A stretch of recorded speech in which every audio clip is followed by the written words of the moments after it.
Assalamualaikum warahmatullahi wabarakatuh. Hati-hati penipuan mengatasnamakan pajak.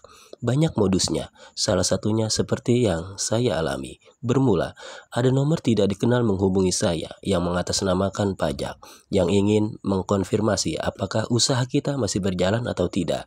Anehnya, orang itu punya data kita dan mengetahui tahun pembuatan IMB usaha kita, dan dia memberitahu bahwa kita harus merubah data penghasilan usaha kita jika memang penghasilannya sedikit atau tidak ada pemasukan, dengan memberi keterangan pada data pendapatan kita menjadi nihil.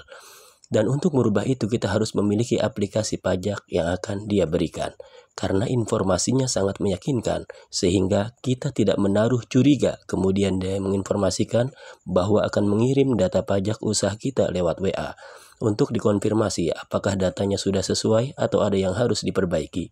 Benar saja, dia mengirim data kita lewat WA dan datanya sangat akurat, mulai dari penanggung jawab usaha, alamat, nama usaha, nomor HP, NIK, email, NIB, NPWP, SPT, dan status semuanya benar. Kira-kira dia dapat data kita dari mana ya?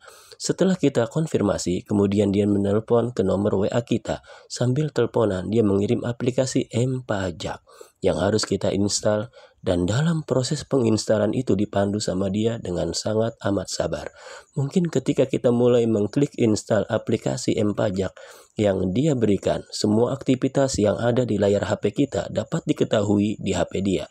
Karena pada saat memandu verifikasi aplikasi, dia sangat hafal posisi bagian yang harus kita klik.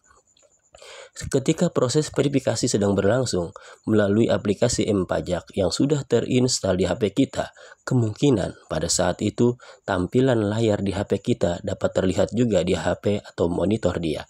Dia meminta kita untuk mentransfer uang materai sebesar Rp10.000 untuk disumbangkan ke Yayasan Yatim Piatu. Saya pun buka aplikasi M-Banking, masukkan sandi dan PIN M-Banking di ponsel saya.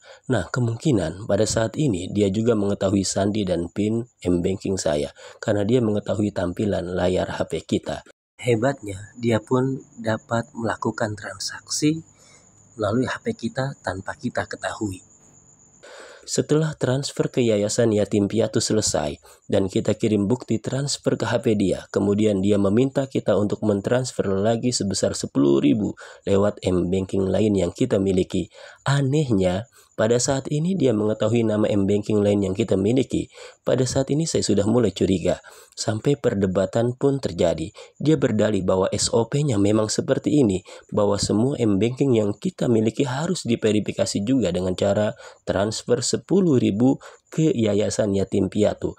Kemudian karena saya tidak mau transfer, dia bilang lagi bahwa proses verifikasi hampir 100%, tapi syaratnya harus mentransfer Rp10.000 lagi lewat M-Banking lain yang kita miliki. Jika tidak ditransfer, maka tidak akan selesai proses verifikasinya. Sampai dia bilang begini, Bapak tidak akan jatuh miskin dengan mentransfer Rp10.000, dan itu pun bukan untuk saya atau bukan untuk kami, tapi untuk yayasan yatim.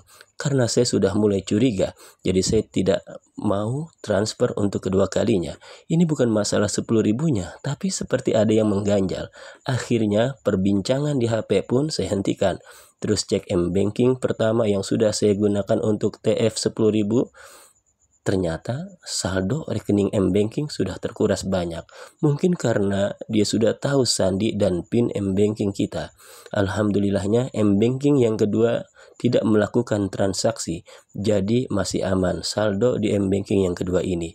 Jika sampai melakukan transaksi, maka kemungkinan besar akan terkuras juga saldo M-Banking yang kedua ini.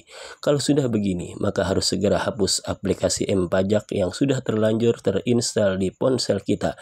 Dan jika instalan M-Pajak sudah dihapus, maka segera mungkin ubah sandi dan PIN M-Banking yang kita miliki. Tetap waspada, infokan kepada saudara dan kerabat, mudah-mudahan tidak terkena tipu muslihat dari orang jahat. Sekian, Assalamualaikum warahmatullahi wabarakatuh.